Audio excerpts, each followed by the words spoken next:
Doctor साहब देखें, अब हंसी मजाक की बात होगी है तो फिर मैं हंसी मजाक पर तो जाना पड़ेगा, तो मैं कार्टून नेटवर्क की तरफ जाऊंगा।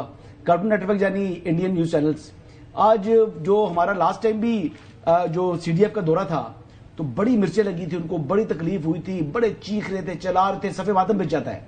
अच्छा, इनकी तो किस्मत में को लगता है कि ऐसी जिल्लत आ चुकी है, तो आप क्या एक्सपेक्ट कर रही हैं कि जो सारा जो इशू है इसके अंदर जो अब पाकिस्तान की जो एफर्ट्स हैं और इस्लामाबाद पीस टॉक्स राउंड 2 के हवाले से जो माहौल है वो खासा बन चुका है, तो आपको लगता है कि जब ये दोबारा टॉक्स हो रही होंगी तो दोबारा जो है वो जो कार्टून नेटवर्क है वो अपनी रवायती अंदाज के अंदर अपनी जलन, हसद, वैनम, वो जो जहर उगलते हैं, वो तमाम जो बकवासात करते हैं वो करते रहेंगे? उनके जो एनालिस्ट हैं ये इस मरतबा कुछ संजीदगी वो दिखाएंगे या उसी तरह का कार्टून नेटवर्क ही रहेगा? इसके ऊपर चीमा साहब का वक्त जाहिर नहीं करते। नहीं, चीमा साहब से पूछने देना मुझे। बिल्कुल वो करेंगे और बिल्कुल उनको जलन होगी और इससे चीमा साहब भी पता जाते रहते हैं उनके पास। अच्छा, मैं चीमा साहब जाते रहते हैं। चीमा साहब बताए ना, जवाब देने देना, जवाब देने देना जी। इसमें मैं बस सिंपल सी कहूंगा, हसन भाई आपको पता है कभी कभी तो वो आर्टिकल्स लिखवाने की कोशिश करते हैं जिसको डोनाल्ड ट्रंप जो है वो रिजेक्ट करता है और रिबटल देता है कि ये झूठे आर्टिकल्स बातें हो रही हैं पाकिस्तान के बारे में और पाकिस्तान पे ट्रस्ट करते हैं। दूसरी तरफ डोमेस्टिकली अभी ब्रिक्स मीटिंग में अरागची साहब गए थे, उनको जो है वो एनएसए दोबल पहुंचे कि हमें भी हिस्सा दें, हम ये कर देंगे वो कर देंगे। इरानियंस ने उसको भी रिजेक्ट कर दिया और शटअप कॉल दी। अब वहां पे जो अवाम है वो बड़े परेशान है कि हमें तो बताया गया था कि मोदी बहुत बड़ा प्लेयर है, तो मोदी को तो अभी नॉर्वे में सवाल पूछा कि भाई तुम हमसे सवाल क्यों नहीं करते, वहां पे भी इंसल्ट हुई है।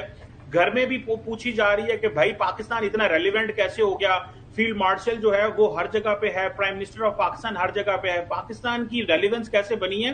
तो वो बेसिकली जो 12 साल से चूरन बेचा था, अब वो सवालों के जवाब वो उनको देने पड़ रहे। मैं समझता हूं इतनी तो उनकी ऑपोजिशन कुछ नहीं कर सकी ट्रंप उनको जो है मोदी साहब को, जितना पाकिस्तान की ग्लोबल रेलिवेंस ने इंडिया के अंदर जो है वो उनको खून गरमाया कि भाई ये हम कहाँ पे हैं और वो कहाँ पे हैं। तो विश्व गुरु बनने वाला जो ख्वाब था उनका झूठ ही नहीं निकला ना। वो तो विश्व गुरु कहते थे अपने आप को। जनता पार्टी भी आ गई है वहां पे और लोग जो है वो मोदी से इतने नाराज हैं कि ये इसने दुनिया में हमारा जग इंसाई कर दिया है और हमें लेकिन चीमा साहब रिसेंटली उसने 2 बड़ी रियासतों के अंदर इलेक्शन जीता है। Anyways back to the original story. Cheema साहब, आपने अभी थोड़ी देर पहले बात की कि Pakistan can be one of the guarantors.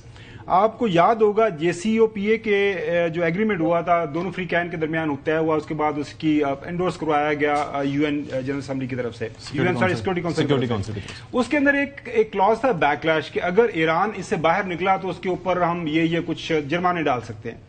लेकिन अमेरिका के हवाले से कुछ नहीं था। हुआ यह कि अमेरिका उससे निकल गया। जब अमेरिका निकल गया तो ईरान ने कहा कि हमारे साथ जिस बंदे का जिस फ्री का एग्रीमेंट हुआ था तो अब it's not binding on us. फिर जो है ईरान वापस एनरिचमेंट की तरफ चला गया, सारे उसने वो मुआहदा जो था उसकी सारी क्लॉजेस को तोड़ दिया।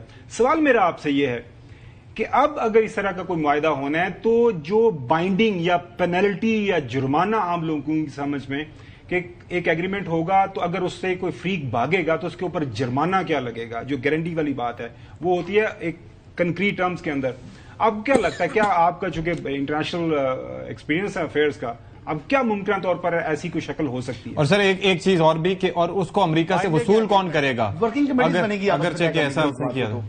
जी मैं सर आपको बता दूं, इंटरनेशनल लॉ के अंदर जब ट्रीटीज होती हैं तो ये देखा जाता है कि वो ट्रीटीज रेटिफाई कहां से होंगी। क्या वो किसी मुल्क की पार्लियामेंट या कांग्रेस करेगी, क्या वो उनकी कैबिनेट करेगी, या वो इंडिविजुअल्स जो वहां पे होते हैं उन्हीं को अथॉरिटी होती है।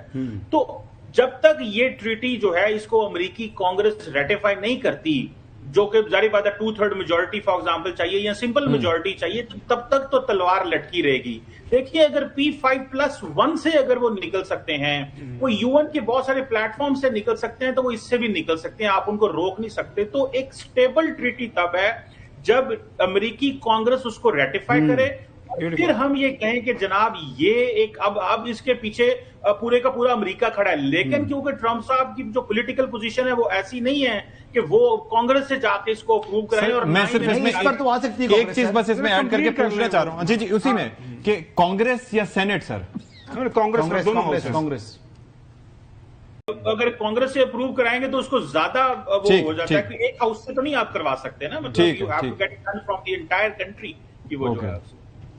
ठीक है, तो ये मामला उसी सूरत में वो लास्ट टाइम भी ये हुआ था, आपने कहा था कि वो कैसे अमेरिका कैसे निकल गया, तो बाय द टाइम ये हुआ कि ओबामा टर्म खत्म हो गई थी, वो नहीं मिड टर्म के अंदर रिपब्लिकन जीत गए और वो आगे ट्रंप आ गया, ट्रंप नहीं रिपब्लिकन जीत गए, फिर वो रेटिफाई नहीं करवा सके। तो अब भी ये लगता है कि मिड टर्म में फर्ज करो, अभी जिस तरह आप ईरानियंस भी देख रहे हैं, दुनिया भी देख रही है, चाइनीज भी देख रहे हैं कि ट्रंप साहब तो अपने मुल्क से तो उनको पूछ नहीं रहा, वहां पे आपकी इतनी ज्यादा जो है पॉपुलैरिटी, इससे तो इंडिकेशन यही मिल रहा है कि ऐसी नहीं समझिए।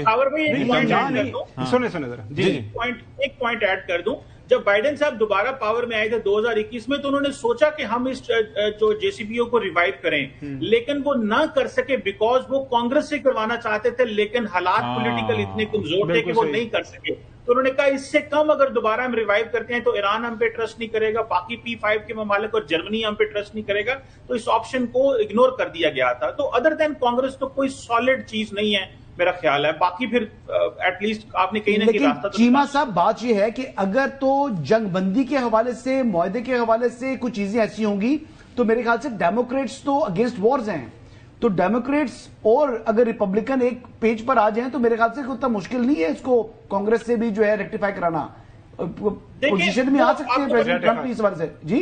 अमेरिका के अंदर लेजिस्लेशन जब होती है तो वो जो लोग होते हैं वो हर चीज पे लेन देन होती है कि हमें इस कॉन्स्टिट्यूंसी में ये चाहिए, सेनेटर को ये चाहिए, फलां को ये चाहिए, तो वो थोड़ा मुश्किल होता है। लेकिन आपकी बात ठीक है कि डेमोक्रेट्स ने ईरान के साथ डील की थी, वो प्रेफर करेंगे, डेमोक्रेट्स ने रेजिस्ट किया है इजरायली प्रेशर को।